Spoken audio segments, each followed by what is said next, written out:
right, go ahead, Ray. Why don't you go and introduce Lourdes? Yes, absolutely. So the next speaker is coming from the heart. Her purpose is to heal people through touch art, to touch their soul and let them heal, let them look internally so that they could find their vision and then they could find their psyche and their healing. So please welcome Lourdes. And one more addition, if I may, in the kind introduction. Lourdes has been recording prayers for all of us on her way to work and sharing those beautiful videos. So she held all of you. Lourdes, come, this is your moment. You earned it. You bless. Right. Hello, everybody. I am so excited to be here, and the theme today is vision, and I can't think of anything more exciting to me than creating something from nothing. And today I'd like to give you an overview of a very unique art form, a very healing art form called touch drawing. So I have a couple questions for you. Have any of you here ever been disappointed by another human being? Yes, okay. Would any of you here like to learn a method to embrace your fear, to build your resilience, and to move towards your vision? Yeah. Fantastic. So that's what I plan to do today. But before I can tell you how I came to my vision and how touch drawing came into my life, I have to tell you where I was. Is that okay? All right. So I have to say that I struggled when I thought about the message I wanted to share today, because it's not easy to be vulnerable in front of a group of people, but I was convicted, and I stand here today in front of you in full transparency. So years ago, I was married. I am a divorced woman now and a single mom, and I have to say that it is not easy. And there are days where I still wake up and figure out, how am I going to make it today? How am I going to make it next week? How am I going to make it this month? So years ago, while I was married, I was working at home one day on my computer, just typing, and my husband at that time had gone on a trip to LA for 2 weeks. And he was due to come home that day. I heard the jiggling of the door and I said, oh yeah, he's back home. So he walks in and I go up to him, hey, how are you, hon?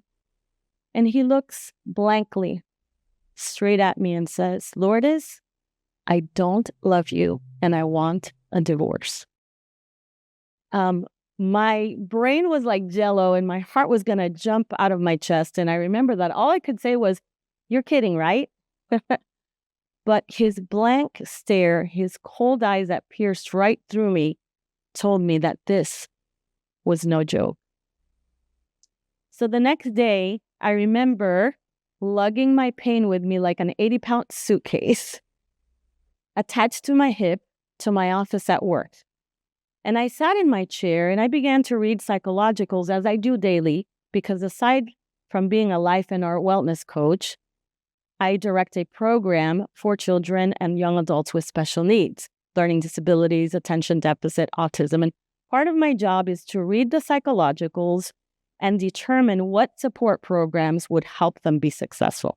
So this particular day, with my pain intact, I'm reading a psychological and I scroll to the last page where the diagnosis usually is.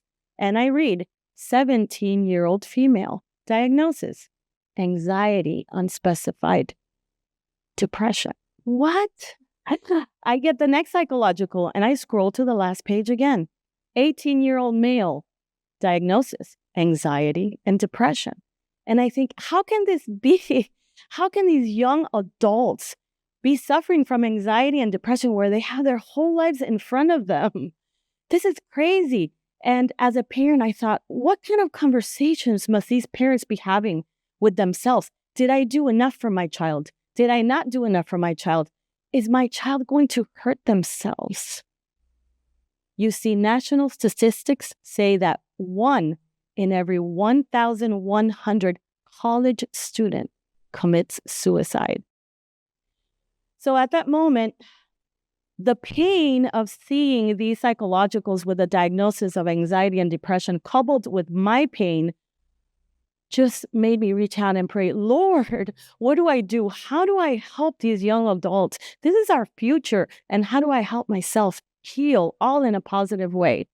Now, at that time, I was already working with art therapy, art wellness, but I wanted something more. I needed something that was going to go deep inside to bring in what we were feeling. And I searched. So I looked up my best friend, Google, and I started Googling therapeutic art, meditative art, healing art. And I came across an artist, an amazing artist that lives in Washington State. And her name is Deborah Koff Chapin.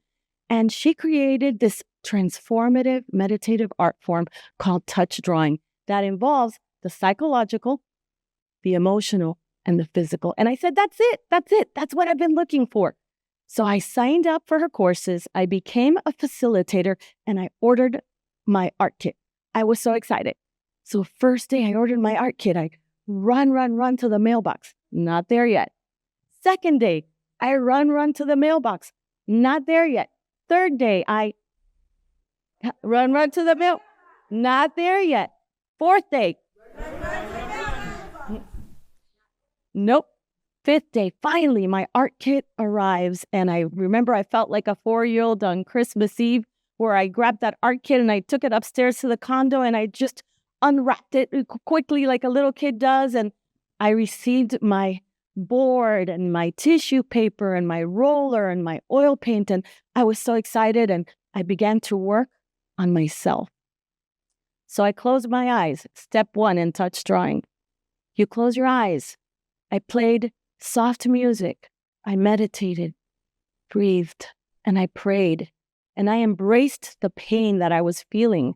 I saw the images in my mind. I felt them.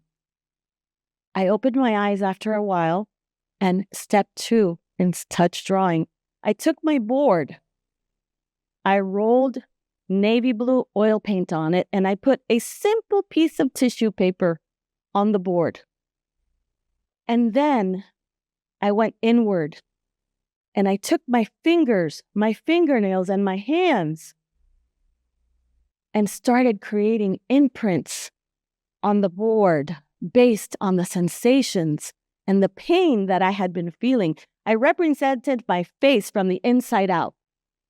When I pulled the tissue paper off, this was the drawing.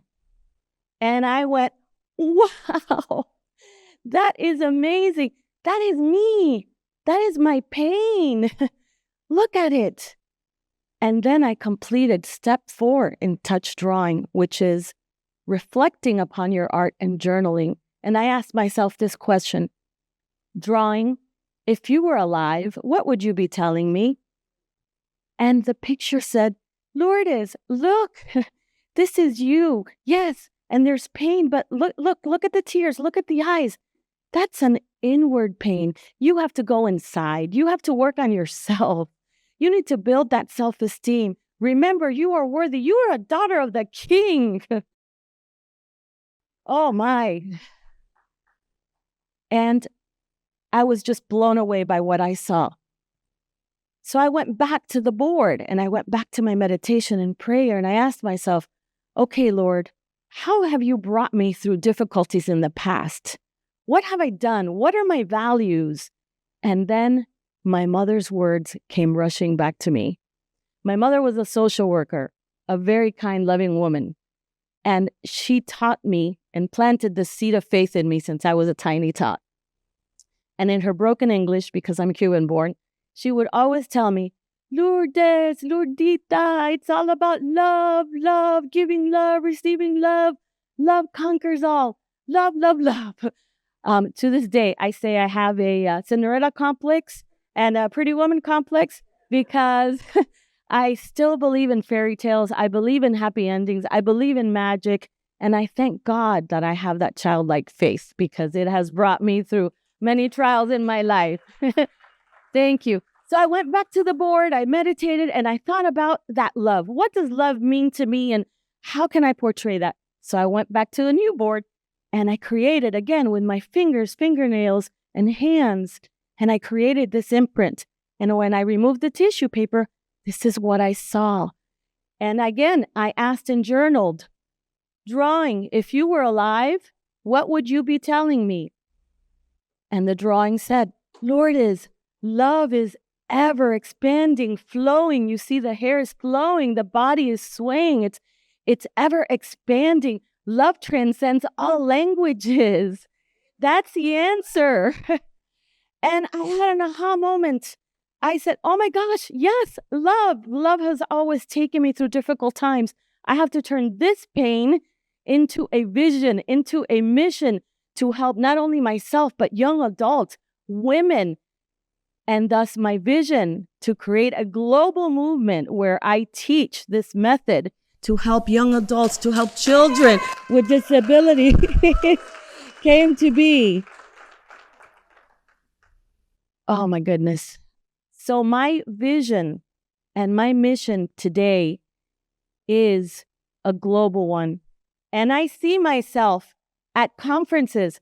I see myself at retreats. I see myself empowering young women to be leaders and embracing who they are. I see myself creating a course. And Johnny, this one's for you.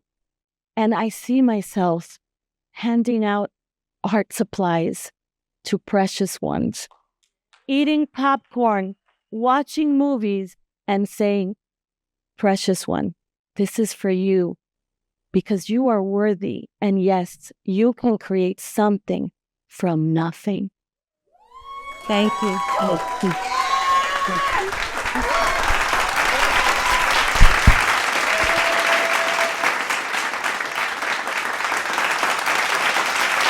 Wow.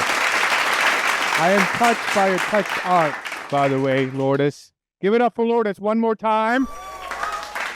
How inspiring, how amazing, how beautiful. Look at all these pieces. You are a Cinderella story and a pretty woman all at once. Thank you so much. And thank you for being here and joining us and sharing your light. How amazing, guys. We're witnessing such great moments in the lives of so many.